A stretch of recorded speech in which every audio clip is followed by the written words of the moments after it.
Good morning, good afternoon, good evening to you, my friend. Welcome to Mountain of Inspiration. My name is Dimitri. I am the gentleman who's simply on fire about seeing you gel propel to your next level or dimension as far as your journey to wealth creation is concerned, more specifically as far as your journey to personal branding or the stories that you tell yourself are concerned and how they come to shape the person you are, the habit that you have, and the outcome you end up having. So this is the gentleman. My name is Dimitri again. I am based in Canada, more specifically in this beautiful city of champions known as Toronto. So if you ever looking for me, my friend, now you know how and where to find me. All right, let's get started, shall we? Yeah. Today is going to be one of these special presentations because we are going to work. And I hope that you have your pen, your pencil, pen and paper, pen, pencil, whatever you have to use, writing devices to actually write certain things down, because we'll be talking about personal branding. Personal branding, not just high level, but we're going to go deep into how personal branding can actually help you overcome any type of limiting beliefs, personal or collective, that you may have as far as who you are is concerned. First of all, let me just make sure everything is okay in terms of sound and everything, and we are going to get started. All right, so please bear with me. In the meantime, how's everyone today? Hope you're having a great day, a great morning, a great afternoon, or a great evening, depending on wherever you're watching me from. Okay, so please bear with me.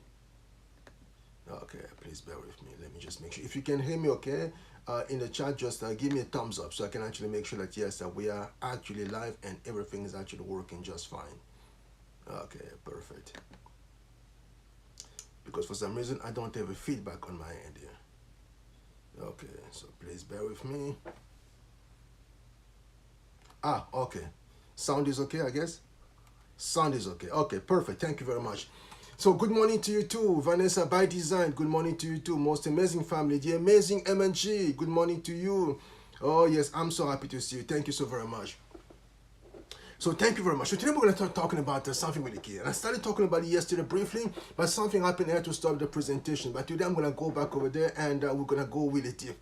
Today we're talking about more specifically as well when it comes to history. We're talking about a iconic individual by the name of Grace Beverly Jones, born, I believe, May 9th, if I'm not mistaken, May 9th, 1948 in Spanish Town in Jamaica. An iconic person, but I mean, we're going to work when it comes to talking about Miss Beverly Jones, Grace Jones, because we're going to really go back in time to understand exactly all the factors that contributed to shaping her to become the woman that she became, and eventually to become the iconic character she became in the world of entertainment. So we're going to work for that. Yeah, we're going to work for that. We're going to work for that. So first of all, let me just go back in time. I was talking about yesterday this thing called, this book written, I believe, it was called 1984 by George Orwell. The book says the following thing, basically. It says,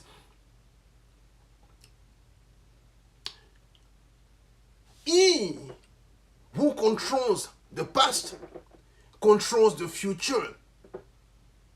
But George Orwell doesn't simply stop there. He goes on to simply say as well that he who controls the past controls the future. That's the first statement he makes.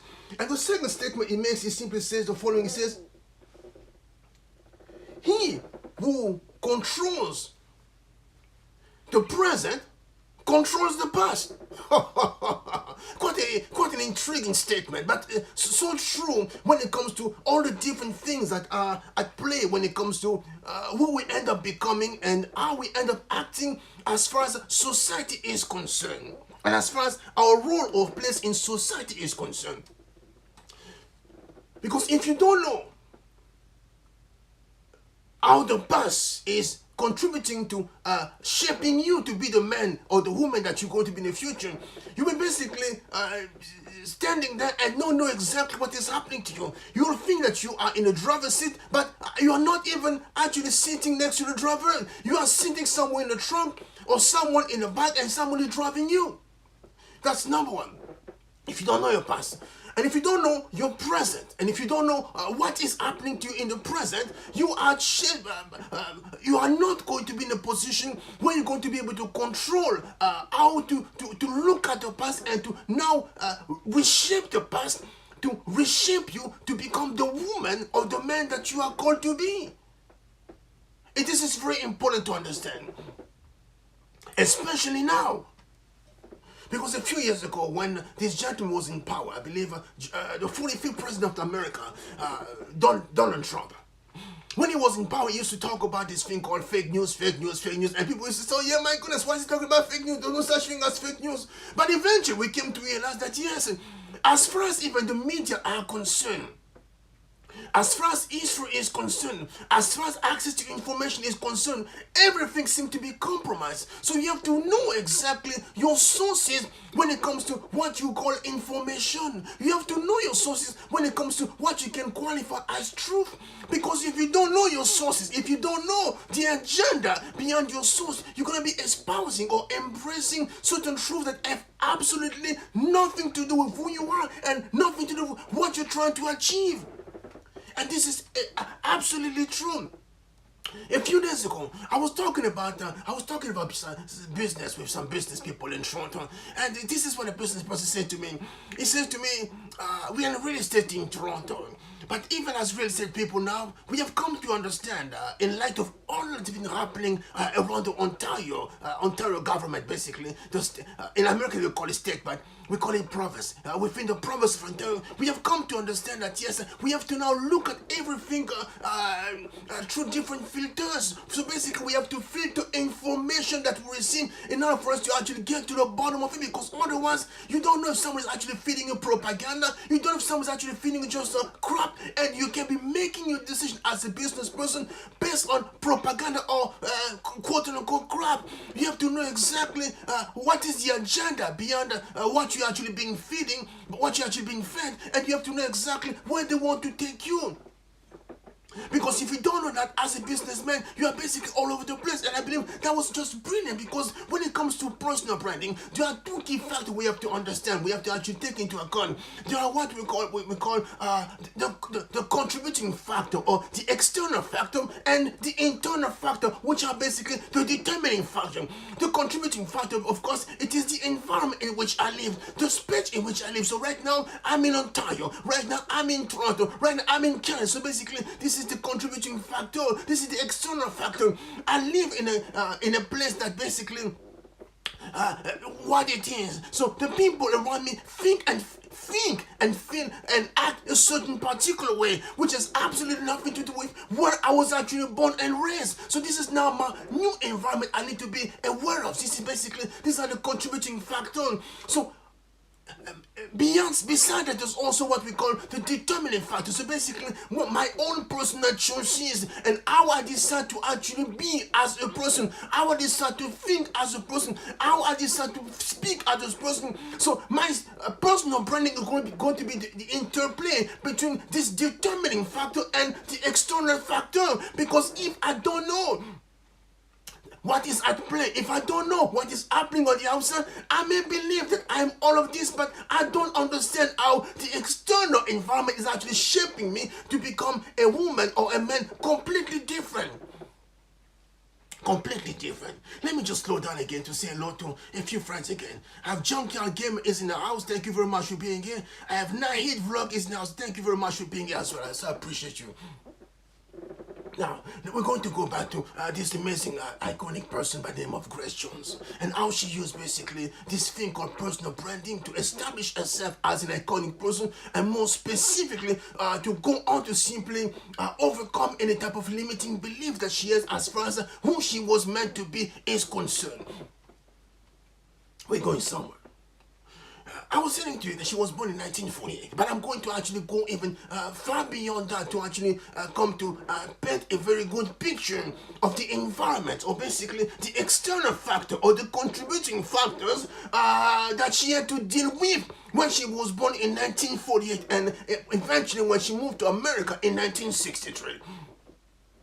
And I'm gonna go back. I'm gonna go now to not to Africa. I'm gonna go now to Europe, because I believe it all started somehow in Europe as far as part of a personality is concerned. And those who know me, you know that I love to talk about this young man by the name of Leonardo da Vinci, born in 1452. Oh, 1452, yes, in Italy. But I want to talk briefly about the Da Vinci, then I'm going to talk about another gentleman who basically eventually decided to make it all the way to Jamaica, and everything that he did that contributed to actually shape how people thought and felt in Jamaica, and how people eventually came to become the personal brandings, the personal brand that they became as far as Jamaica is concerned. Let's now go to Italy, 1452. In 1452, this gentleman is born. I've been talking about this story for quite a long time, but let me just take my time to also just paint the right picture. 1452 is born. As he's born, his family realizes that, oh my goodness, this young man is born. But the mother of this young boy is a peasant. Her father and mother are already deceased, and she lives in an abandoned building. So this person is, quote and unquote, according to the Italian society of back in the days in 1452, she is a nobody. On the other hand, the father of this young man is a somebody, quote and unquote, because he's a notary, like his forefathers before him. And according to the tradition of Italy at the time, only a person who was actually born according to certain circumstances could now claim to become us, to follow in the footsteps of their father. In other words, in order for this young boy who was actually born in 1452, Da Vinci, to also follow in the footsteps of his father and go on to go to university, to start to become a notary, more specifically, his mother had to be a somebody. His mother had to come from a family of somebodies. His mother had to be someone with a very decent background, which according to the society at the time was not the case. So it was seen as a son that they could actually claim as their own. But as the son was going to be raised in the society, it was not going to be given the chance to rise to a certain level as far as society is concerned. So they were going to simply take the child, raise the child, but to keep the child basically at a certain level. So they were going to actually put some certain limiting beliefs as far as the child personality is concerned. They were going to try to instill certain limiting belief as far as his cognitive or intellectual capacities are concerned. They were going to tell the child, because of your inferior birth, you cannot aspire to become a notary like your forefathers. So therefore, your life is going to be limited at a particular level.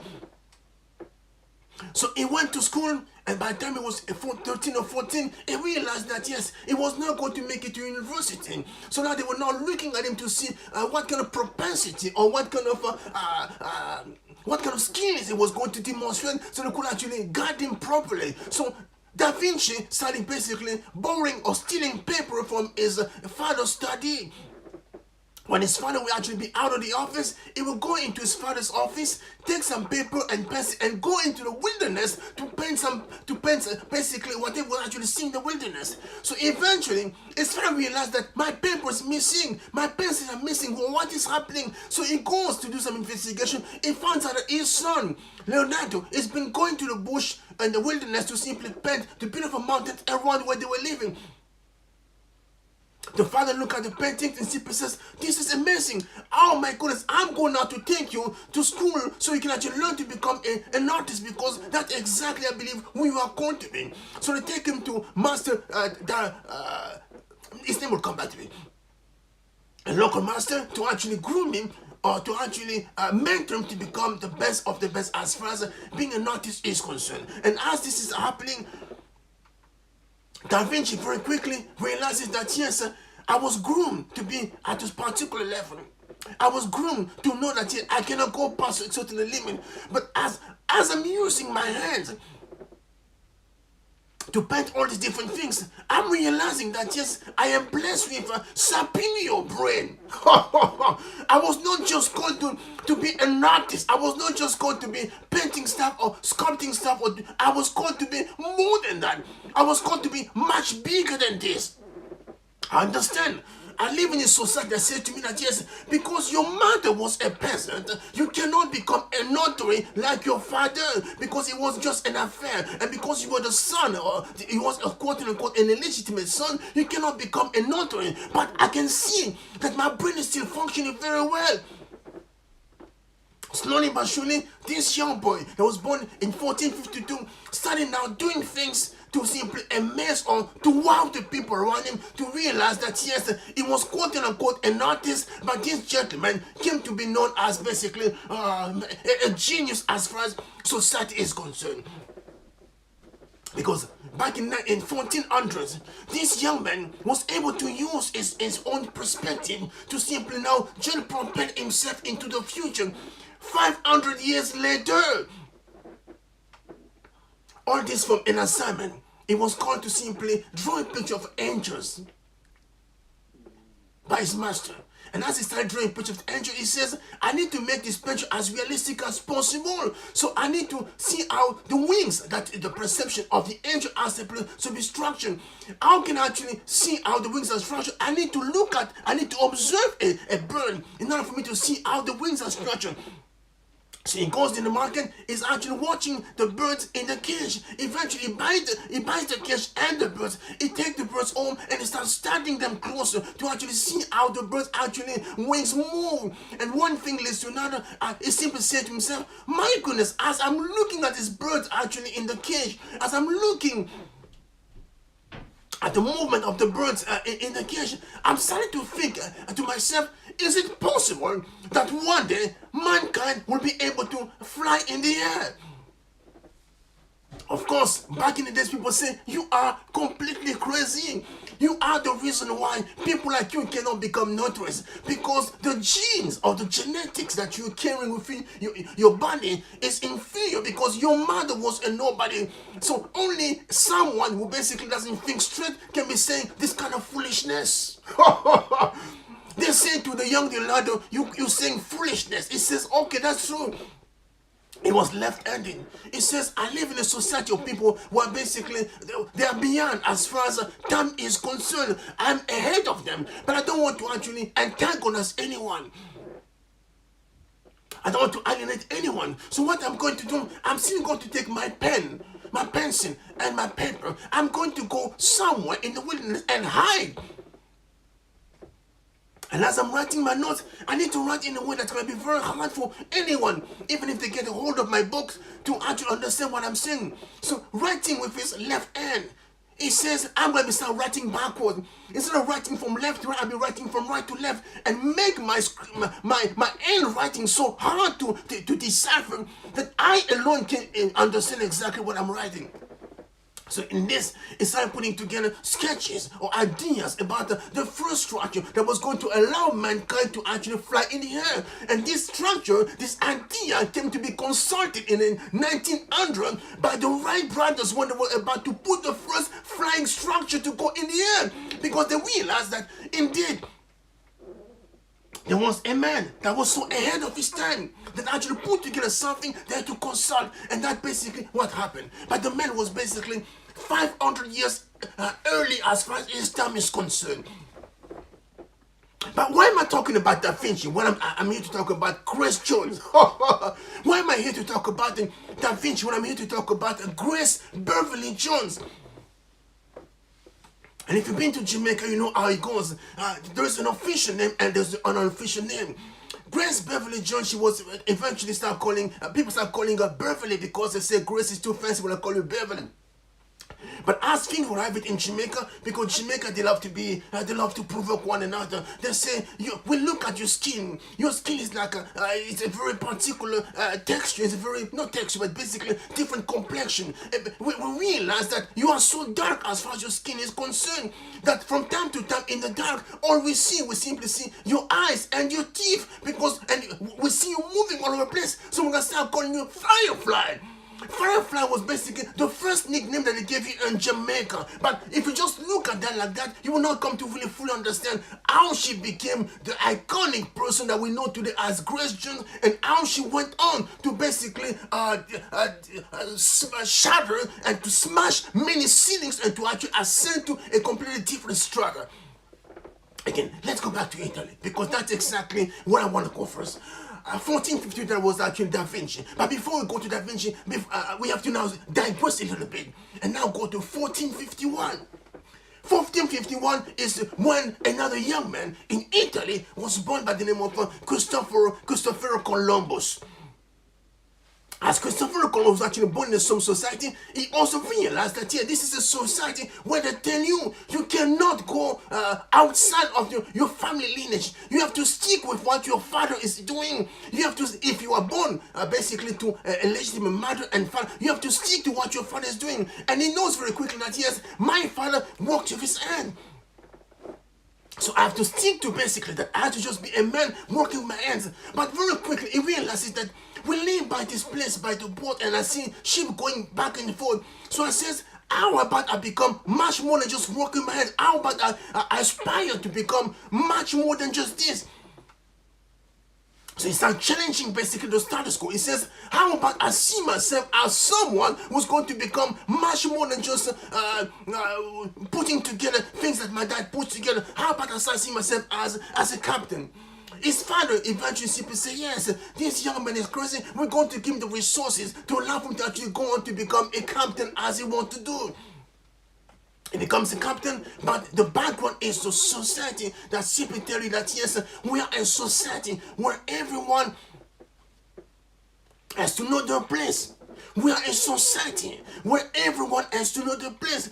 Da Vinci had to know his place. So we tried to remind him, of course, eventually he was supreme, we realized him, but he had to know his place.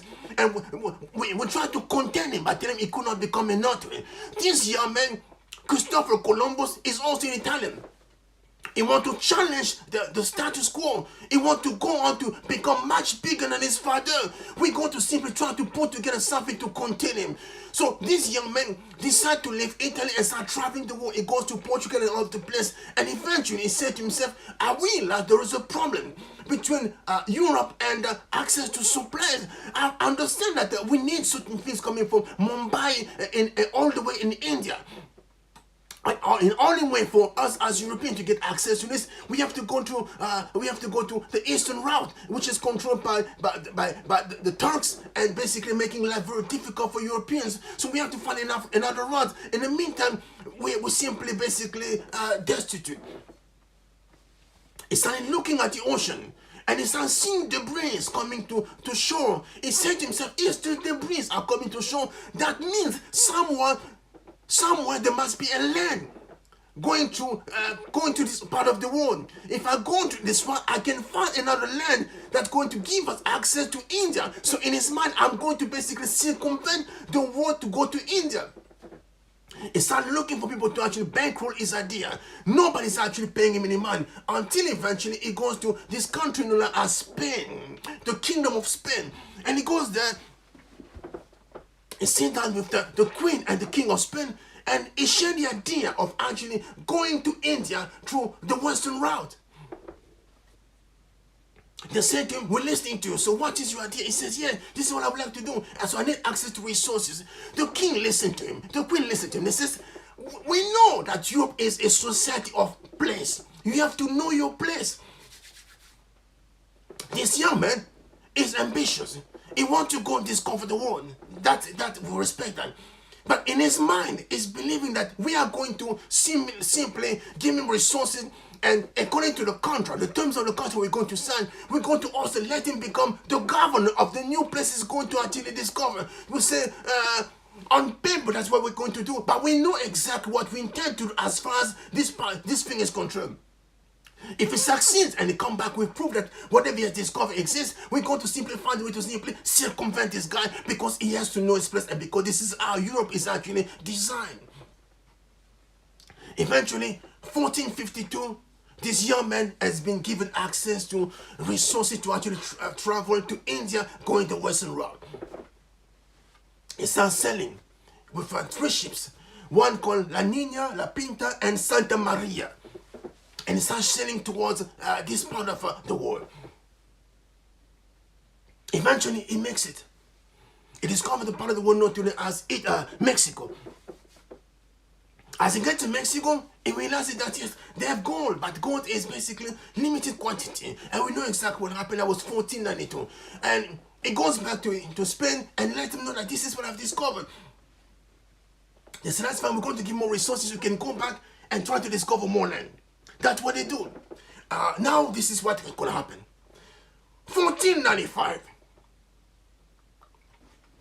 This young man landed in a place known today as Jamaica in 1495. As he gets to Jamaica, he realizes that it's a beautiful land. So he's going to, quote unquote, conquer the land on behalf of Her Majesty, the Queen of Spain. That's what he does. And he's set in the part of the place that became the capital, as known as Spanish Town. 1495. Spanish Town becomes the capital of this part of an extension of the Spanish Empire. Spanish Town is ruled by the Spanish with the same mindset that they have in Europe, that everyone has to know their place. And this goes on until, if I'm not mistaken, 1655. Yeah, 1655. So again, 1495 is the Spanish, 1655 is now these people known as the British.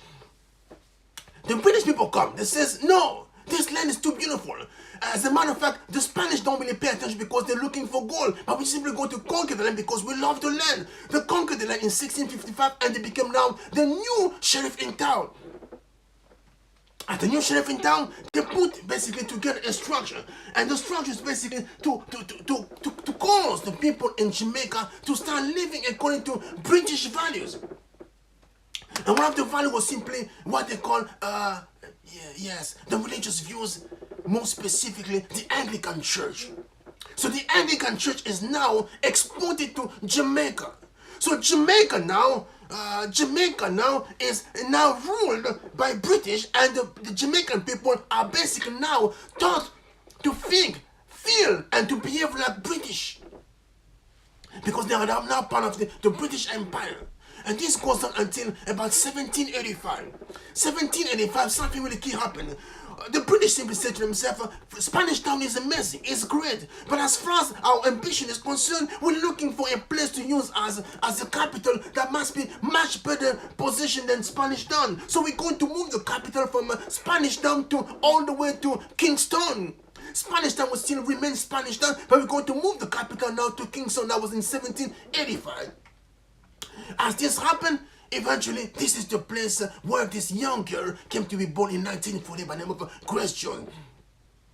And before we get to that, let me just backpedal a little bit. In 1785, that basically when it happens. 1835, I'm not mistaken, in 1800, what happened is, 1840, if I'm not too mistaken, the British going through what they call emancipation. They simply say, we want to free the people. We can no longer keep people as slaves as far as this British Empire is concerned. So we can giving people access to land. So they relocate some of the people in certain parts of Jamaica. And one of them, one family, is now relocating on basically on a village located on a hill. And that family came to be known as the Jones. I'm going somewhere. The Jones, eventually, after the break of the First World War in 1914, the Jones actually sent their son to fight, and the Jones come back and they simply say, yeah, because of your contribution to the British Empire, we're going to give you access to the land. To give you access to the land, and this gentleman now established his family, but his goal is now to raise a family of prominent people as far as society is concerned. He wants his son and daughter and daughters to be bankers, to be governors, to be lawyers, to be basically at the forefront of society, and to be somebody as far as society is concerned. That's the Jones family. On the other end, There's also another family, the Walters. The Walters basically, I wouldn't call them a lowly family, but a family that was not as prominent as the Joneses. The Walters are now influenced by what comes to happen in Jamaica, I believe, around 1897, when the Pentecostalism movement actually comes to Jamaica.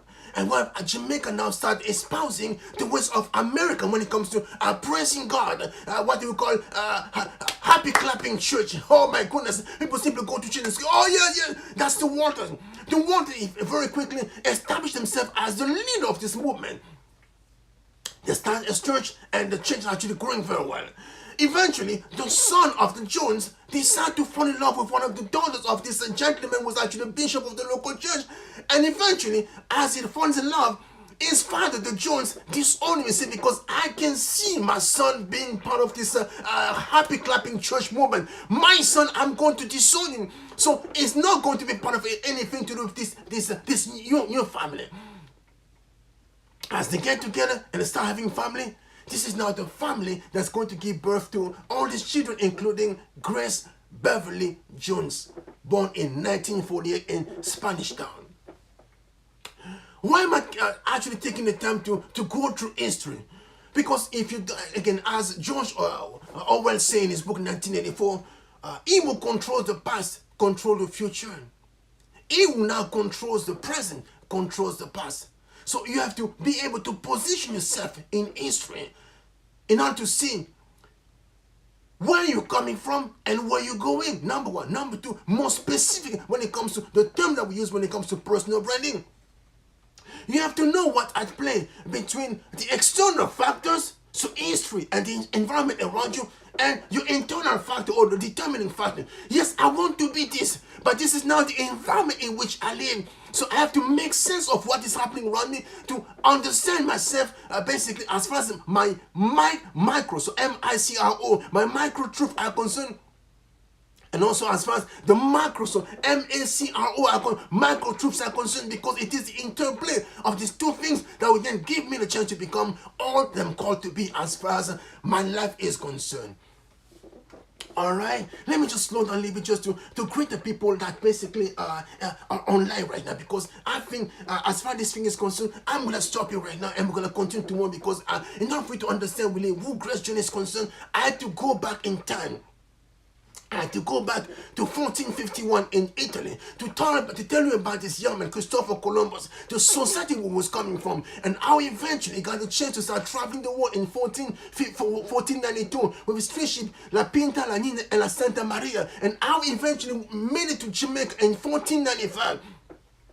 And established a capital known as Spanish Town. So basically these people, the Spanish-speaking people, went to Jamaica, and they caused these people now to actually become a Spanish-speaking people between 1495 all the way to 1655 when the British eventually came. So when you understand that, you also come to understand why this young girl, Grace Beverly Jones, when eventually she decided to move from Jamaica, or when the family sent for her to move from Jamaica to go to America in 1963, why eventually, when she was going to college, she wanted to actually also become a teacher and to teach what? Spanish. Because it was basically part of the DNA that she was now carrying. Because 1495, the Spanish came, they conquered the land, and they made the land theirs, and they made the way of thinking basically imposed on the people, the local people, between 1495 and 1655. The British eventually came, they took over the land. So basically it was now the interplay between the Spanish culture, the British culture, and of course the African culture, all basically mingled together, and giving now people like Grace Beverly Jones, who went on from 1963 to America and eventually went on to conquer the world and to give us all these amazing things that we'll have to talk about in the next few presentations. Because when it comes to personal branding, you have to know what you're actually carrying in terms of history. You have to know what you can in terms of all the conflicts basically that cause you to become the protagonist. You have to know all these things in order for you to define for yourself exactly how you intend to express yourself. Alright? So it's not just about just going there, yeah, I'm going to conquer my fears, I'm going to know, my name is Dimitri, I'm so and so, I'm going. No, you have to know, yes, you are Dimitri, but where are you coming from? Yes, you are Vanessa Badiza, but where exactly are you coming from? Yes, you are the amazing MNG, but where exactly are you coming from? Yes, you are Nana Food is fantastic, but where exactly are you coming from? Yes, you live in DC, fantastic, but where exactly are you coming from? Because when you understand exactly where you're coming from, where your forefathers are coming from, where your forebears are coming from, where your foremothers are coming from, and you start to see basically how certain decisions were actually made as far as history is concerned, and where they brought you to where you are today, you will start understanding more of what you're carrying. Because unless you know the past, you can control the future. Unless you know the past, you can control the future. So unless you know, for example, when it comes to Grace Beverly Jones, unless you know that yes, it's starting from Africa. Africa moved to Jamaica, and it's starting from these people, the bunch of people from Europe.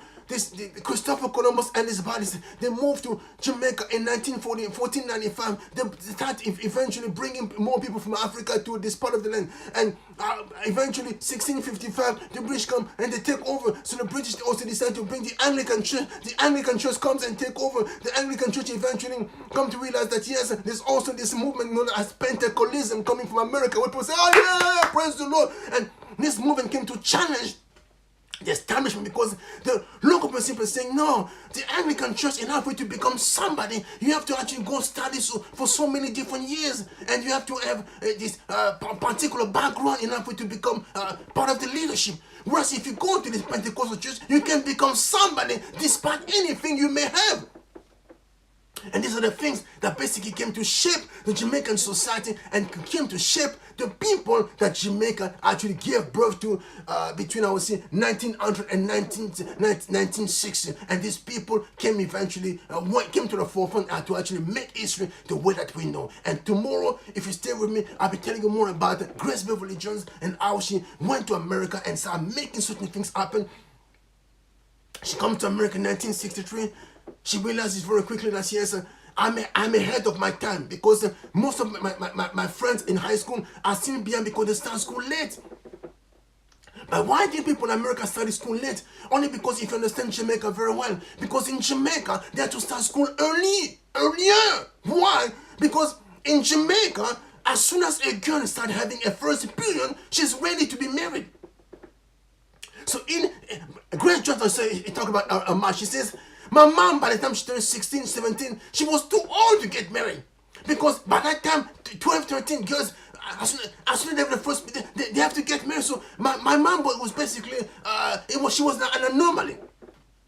So because of this structure, girls and boys had to go to school early to actually start learning basically as much as possible, in order for them to become responsible as quickly as possible, because of what was going to happen down the road. So she comes to America, she is ahead of her time. So they realize that this young girl is so bright that we can keep her with the people at her level. So she had to graduate early and to go to college much earlier, because she was so ahead of time. But the only way to understand, if you understand exactly where she was coming from and the different things that were happening in Jamaica that caused her to be propelled basically in the school system much earlier. All right, let me just stop right for now. Anyways, oh my goodness, let me just slow down. So first of all, I hope this makes sense. So again, let me just do a quick recap. Again, we start with this principle, 1984, the book, George Orwell, that simply said that he will control the past, control the future. And it goes on to simply say, he will control the present, control the past. In other words, in order for you to understand exactly how personal branding works, you have to understand exactly where you're coming from, the past. Because the past determines the future. And if you understand the present very well, now you're going to be able now to start going to the past to control the past. I told you about what's happening right now around the world. We're now bombarded with all kinds of information or truths. So we don't exactly know what is fake news, what is real news. You have to now go do your own diligence in order for you to decipher between truth and propaganda. Because otherwise you can make a rational decision in this society. And then I then went on to tell you about the person we're going to be talking about over the next few days, Grace Beverly Jones. I said, but in order for you to understand how this person came to be who she is today, you have to actually go back in time. And I'll give you the example. I say, yes, we have to go back in time. We have to go to 1452, the society where Da Vinci was actually born. I told you the story of Leonardo da Vinci. I told you exactly what he had to deal with. They're trying to contain it because they say, yes, if you're not born according to certain conditions, you cannot aspire to go past certain limits. So limiting belief, number one, because his mother was quote unquote a nobody, he could not aspire to become a notary like his father. So I give you the first example. Now I digress a little bit and I went down to 1451. Christopher Colombo was actually born in the same society, in the same Italian society. Christopher Colombo said to himself, yes, I'm going to find a way to also to break past the ceiling. I'm going to simply see myself more than just someone making things with my hands like my father. I'm going to aspire to become a sailor, more specific, a captain. He has the ambition. Eventually, he gets the resources and the intelligence. He goes now before the Queen of England, the Queen of Spain, and the King of Spain is simply say, I have the idea to actually conquer the world. I would like to go through this particular route to discover a way to get to India.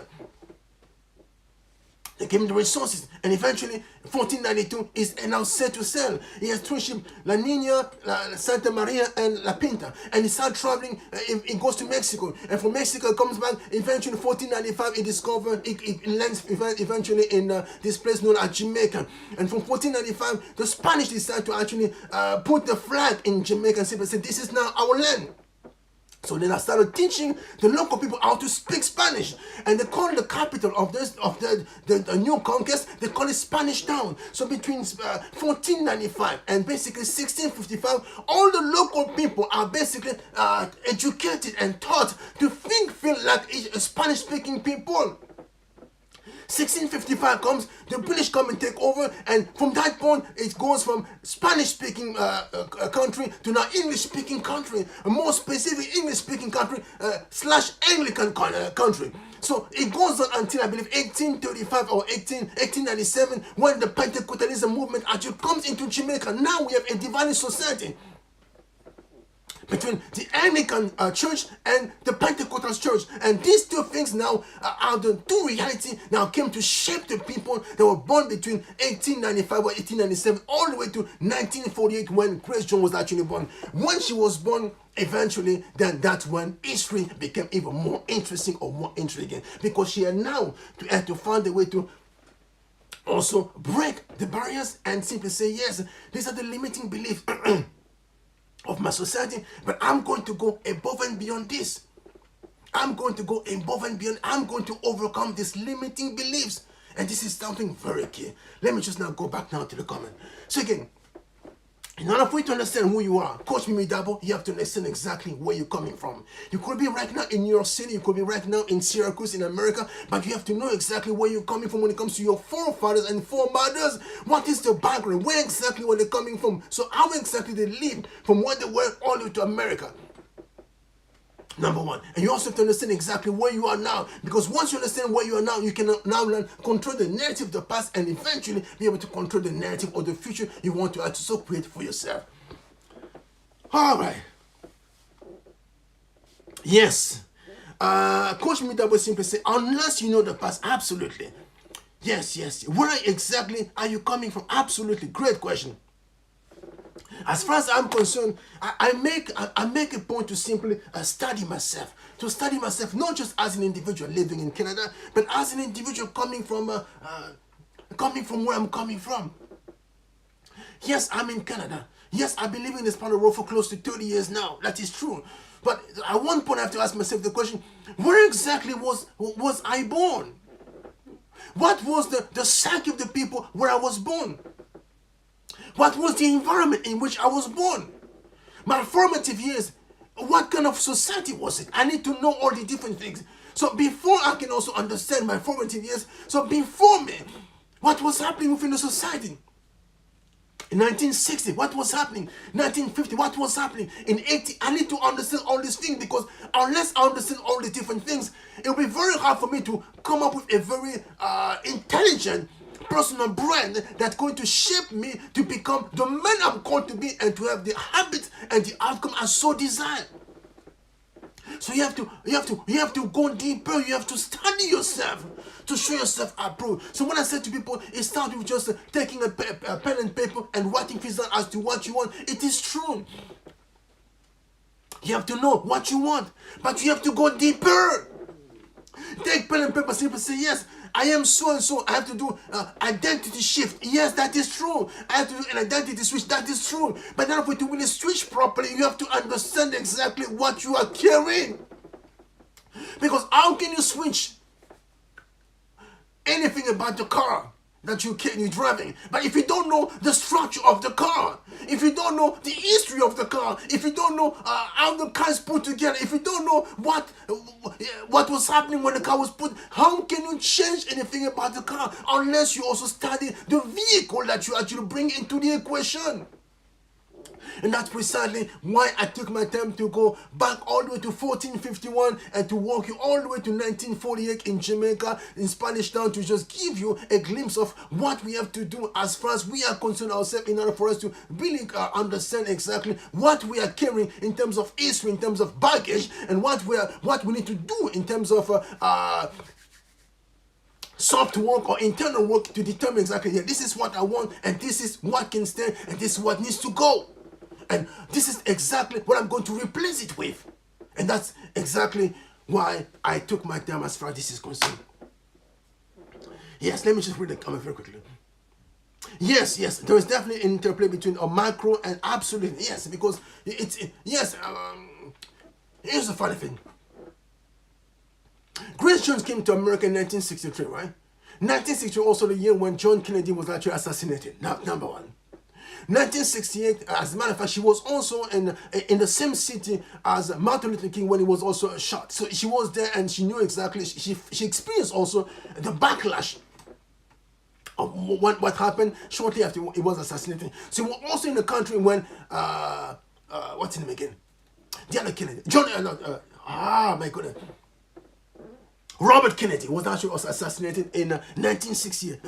So she saw all the different movements, different things that were taking place in America, and that also shaped her to become the person she became. Because it was interplay between, yes, this is my micro, so M-I-C-R-O, my micro truth, but this is also the micro truth around me. America is actually rapidly changing. America is rapidly switching from what it was to what it is now. We know that in 1849, this young woman by the name of Harriet Tubman decided to challenge the status quo by simply saying, I'm going to free myself. I'm going to go to the city of Brooklyn. I'm going to go to Philadelphia. We know that between 1849 and 1955, things was still basically at the same place. So 1955, we had to go through the same process. This other woman by the name of Rosa Parks in December 1955 simply said, no, enough is enough. I am no longer going to go by the micro truth of my society. I'm going to go now by my own micro truth. I'm going to say, I'm going to free myself. Enough is enough. I'm not going to move to the back as this bachelor is asking me. I'm going to stay put. And because she did that, 1955, she set in motion things that basically led to all this movement that we saw in the 1960s in America. 1960, John Kennedy is elected. 1960 is actually assassinated. 1968, Martin Luther King is assassinated. 1968, Robert Kennedy is because it was basically a continuation of what started in 1955, or more specifically, what started in 1849. So you have to understand all of that in order for you to have a clear picture of what it is that you are dealing with exactly. Oh my goodness, let me just slow down again. Yes, powerful. Thank you very much. Grace Jones she's someone phenomenal.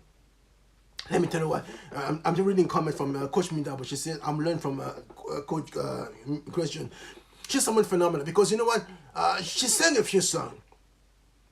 And some of her songs, I couldn't hear that she was speaking French. But I said, but in my mind back in I keep saying, but she's American. So where did she learn French? And I had no clue that she was basically coming from where she was coming from. But it was basically the interplay, basically precisely of what she was carrying. The heritage, the Spanish heritage, the British heritage, and also the French heritage that basically she came to embrace when she moved to France in the 1980s or 1970s. So unless you know all of that, unless you study all of that, it will be very hard for you to really comprehend the iconic brand, personal brand that Grace Jones is. Oh my goodness. Good morning to you too, Sonic DIY. Hope all is well with you. Thank you very much for being here. So appreciate you. Yes. The power of crazy. That's what Coach Mida was saying. Indeed, yes. Good morning to you too, Nana Foodies. I hope all is well with you. Thank you very much for being here. Good morning to you too. Love to travel with Wave. Oh my goodness. Good morning to you. Thank you so much for being here. Yes. Yes, and Coach Mida was simply saying, I am blessed with a superior brain. Absolutely.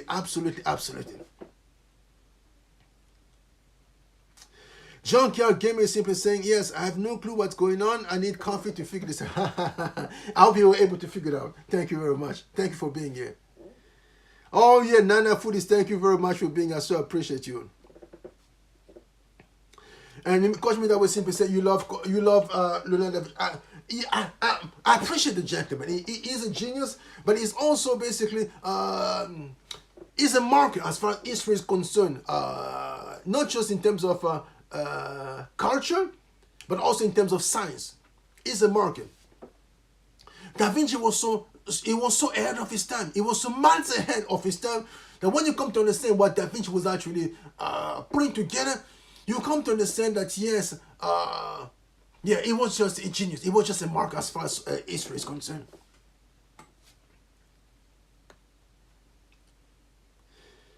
Oh, yes. I think I've covered everyone. So thank you very much for being here. Vanessa by Design is here. The amazing MNG is here. And Nahid Vlog is here. Thank you very much. Yes, is there any question? Is there any feedback from you from what based on what I've shared so far before we actually close for the day today? If there is, please let me know in the comment, in the chat, and I'm going to respond to you before we close. Less incentive is in the house as well. Thank you very much for being here. So I appreciate you. Yes. Coach. Yes, Robert Kennedy. Thank you very much, Coach. Yeah, for some reason, my brain just went, oh my goodness. Yes, it was Robert in 1968. Yeah, I mean, I'm telling you, the 1960 was completely crazy. But when you understand all of this and you see, it's a funny thing. It's a funny thing. I'm going to close with this one. So she was born in 1948 in Jamaica, in Spanish Town. Grace Beverly Jones, otherwise known in Jamaica as Firefly. That was a nickname. She was being called Beverly in Jamaica. She goes to school in America. They start calling her Grace. She asked why, because I said, but your name is Grace on paper. Your name is Grace Beverly Jones. So we go by your first name, Grace. Oh, who's Grace? That's you. That's how she came to embrace the name Grace Jones. Grace. She was called Grace. But as she goes to school, as a matter of fact, when they moved to Syracuse, they moved to a house in Syracuse, and in the suburbs, very quickly, two of the neighbors decided to sell the property because they said, yeah, these are people of African descent, and they're moving to this neighborhood. So there goes the neighbor, so we got to move. She was young to understand what's happening, but it was basically racism. And she goes to school, and people are simply saying, oh yeah, you're different, but you don't sound like an African-American woman, so but you're different still. And when all this movement started taking place in 1960 to 1968, she realized America was basically at a juncture. America was in a place where basically racism was still actually being dealt with. But here's not what she says herself. I was born and raised in a country where my father's family was the elite of the society. My father's family introduced, first of all, the first library in Jamaica, the Joneses. So we were somebody in Jamaica. I was not a minority in Jamaica. I was somebody in Jamaica. So I come to America. Things are different in America. But because my filters of how I see myself in Jamaica was still present, so I couldn't come to a place where I was start looking at myself differently and see myself as less than. I was still seeing myself as more than enough. So she became a challenge even for this time. She said, but what kind of young black woman now coming to America and she's seeing herself as more than enough in a society where we try to condition as much as possible all these people to think that they are less than. And this was only possible because she was coming from a society where she was seen as, yes, I'm part of the best. And they went to school earlier, so education was basically in her DNA. She was ahead of the people, of her peers in school. You can imagine she go to school with all these adult kids, and she was ahead of them. They said, but how is this possible? People like her can be smarter than we are, but they don't understand where she's coming from. Because she was ahead. So eventually, because she was understanding things that were beyond the grade, they had to let her graduate. So she goes to college when she was barely 15 or 16. Why? Because she was coming from Jamaica, where people were starting school earlier. Because they were starting school earlier because the girls had to start getting married as soon as they started having their period. So it was completely a different society. So it was ahead of its time in its own manner, but also backward in old way, because for girls to start getting married when they are 13, 14 in America, that'll be a big no-no. In Jamaica, that was okay. And that's basically the interplay of this micro and macro that basically gave rise to this iconic brand known as Grace Jones. Yes. Thank you very much. All right, so it is now 8:28. So unless there is any other question or feedback from anyone in the audience, I'm going to have to actually taking my leave. All right. So have yourself a fantastic, powerful day. The best is yet to come.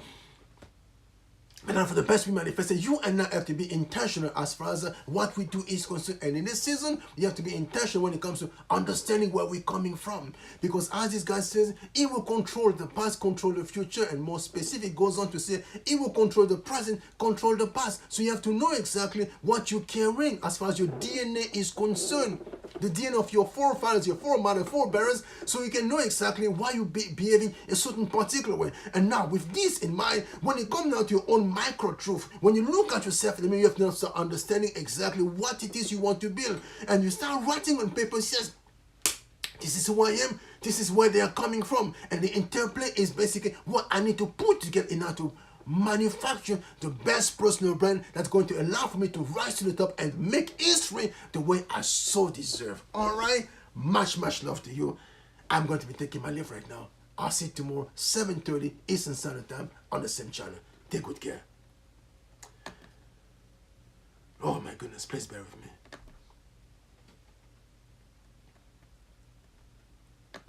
Oh, please bear with me.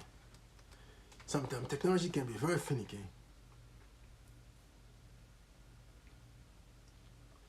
Yeah. I'm still here, so please bear with me.